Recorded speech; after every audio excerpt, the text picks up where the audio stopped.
warahmatullahi wabarakatuh. Hamba-hamba Allah, para pemirsa TV One dimanapun Anda berada, abang kita, Bang Kai dan teman-teman semua. Tadi saya seharusnya sampai di tempat ini paling lambat jam 2. Tetapi ada dua sebab yang menyebabkan saya terlambat. Yang pertama karena yang bawa mobil saya, orang yang duduk paling depan, itu tidak tahu jalan. Dan yang kedua, ketika kami sudah menemukan jalan, ternyata jalannya terlalu banyak gang dan perapatan. Maksud saya begini, Islam Indonesia seharusnya menjadi penentu dan pemimpin bukan hanya di negeri ini tapi di dunia. Tetapi jangan akan memimpin dunia, untuk merebut kepemimpinan di negeri ini pun gagal total. Mengapa? Pertama, karena yang memimpin Islam rata-rata tidak tahu jalan. Sementara yang di belakang penumpangnya ngantuk-ngantuk, tidak berani bicara. Dan yang kedua, ketika sudah ketemu jalannya, ternyata terlalu banyak alirannya, terlalu banyak madhabnya, simpangannya terlalu banyak, jadi tidak sampai-sampai. Padahal para pendiri bangsa ini sudah berhasil menciptakan satu kondisi yang belum pernah dibuat oleh bangsa manapun kecuali Rasulullah. Ba'da Rasulullah, Al-Hasan dan Umar bin Abdul Aziz, belum pernah umat manusia dipersatukan melebihi kehebatan bangsa Indonesia. Yong Java, Yong Ambon, Yong Celebes, Yong Sumatera, semua beda bahasa, beda muka, beda agama, beda keyakinan, bisa bersatu dengan Bhinneka Tunggal Ika. Para pemimpin umat Islam hari ini lupa. Hamba Allah yang dimuliakan, sekarang saudara-saudara kita, seperti pernah saya sampaikan berapa kali, ternyata benar. Saudara-saudara kita Syiah dan Wahabi terlibat perang fisik. Bukankah tahun lalu saya sudah mengatakan itu? Sampai saya angkat kitabnya. Kenapa itu terjadi? Mereka bukan orang bodoh. Mereka ulama yang hebat-hebat. Mereka masyayikh. Mereka sadar. Kenapa mereka bertengkar? Karena kurang memahami pesan yang disampaikan Rasulullah. Pesan keragaman difahami dengan pesan tarjih. Mohon maaf, ini banyak orang alim ya. Ada Syekh alim, mohon maaf. Rasul pernah berpesan, taraktu fikum amrayni lan tadillu ma in tamassaktum bihima kitaballah wa sunnat rasuli. Aku tinggalkan di tengah kamu dua perkara yang jika kamu berpegang teguh pada keduanya maka selamanya kamu tidak akan tersesat, yaitu kitabullah dan sunnah Rasulnya. Tetapi di sisi lain Rasul pernah mengatakan kitabullah wa itrati ahli baiti. Dua perkara yang ditinggalkan Rasul adalah kitabullah dan ahlul baitku.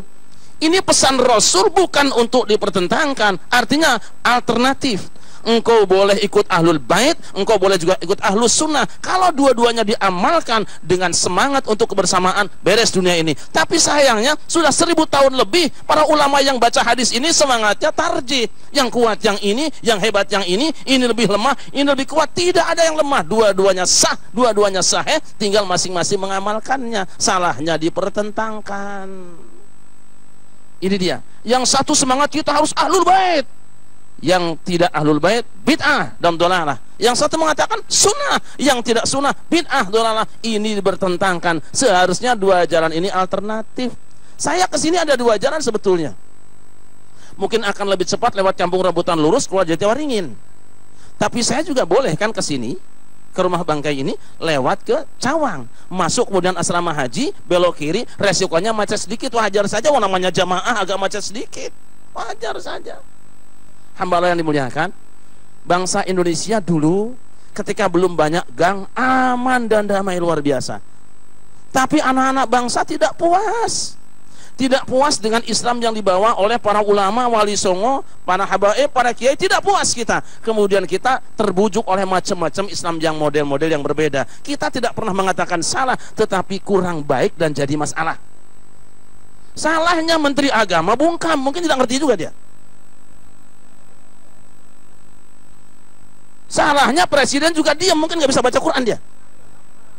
Saya belum pernah ngetes dia ngerti nggak Quran Hafiz. Maaf. Saya kudu terang-terang, ini negeriku, maaf Presiden, ini negeriku, aku berhak bicara tentang engkau. Maaf Menteri Agama, ini kampungku, berhak aku bicara tentang kamu. Kalau kamu nggak bisa baca Quran, mundur jadi Menteri Agama. Ya apa tidak? Ini rusak. Tolong selamatkan saudara-saudaraku sekarang. Iran dan Saudi sedang berperang. Saudi Wahabiyah, Iran Syiah. Tolong Indonesia, saya tidak mengatakan Syiah itu sesat, tidak engkau saudaraku. Saya tidak mengatakan Wahabiyah sesat, tidak engkau keluargaku. Tapi engkau tidak perlu ada di sini. Karena apa? Biarlah kami akan datang ke rumahmu untuk membereskan rumahmu supaya engkau damai seperti kami. Karena apa? Kami sudah membuktikan Bhinneka Tunggal Ika di Indonesia. Islamnya adalah Islam yang bisa meredamkan panas dalam. Kalian sedang panas dalam, biar kami yang menyelesaikannya. Jadi tolong engkau tidak perlu datang ke sini. Izinkan nanti Pak Kai dan teman-teman datang ke sana. Syekh Ali Jabir, Ustadz Khoil Nafis, Ustadz ini siapa namanya? Amir Faisal, Ustadz Fahmi Salim. Pergilah, tapi saya pesen, kembalilah kalian dengan pakaian Indonesia. Kalau ini pantas orang Arab, gagah dong. Hidungnya mancung, badannya jangkung, kuning, jambang, duitnya banyak. Pantas pakai gamis. Sudah ini badan pendek, hidung pesek, duit dikit, pakai udeng-udeng aja kayak pentol kolor. Kembalikan baju Indonesiamu seperti aku ini. Besok aku baru puas, Ustadz Manajib pakai baju Bang Pitung, baru aku puas. Setuju apa tidak? Tidak akan jatuh harkatmu dengan itu. Mamerkan pada dunia, tolong Iran dan saudara biar, ayo kita damai. Lihatlah kami Indonesia dengan ribuan sukunya, jutaan penduduknya, macam-macam aliran bisa berdamai. Kemana? Mengajilah engkau ke sini.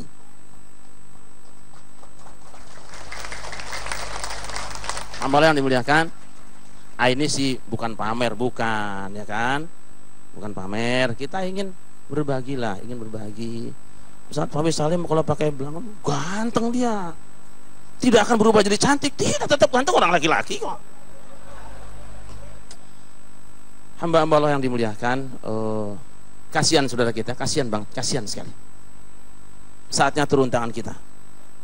Yuk, kapan kita berembuk nih, ulama-ulama kita berembuk, kalau perlu kita dai-dai damai Indonesiaku berangkat ke Timur Tengah, turun di medan perang antara Saudi dengan Iran. Kita bicara, ini loh, apa? Kita punya larutan penyegarnya. Apa?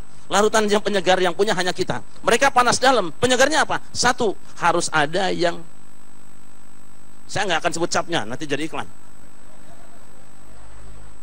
Larutan penyegarnya. Nah, tadi ada iklan tuh nggak sengaja tuh.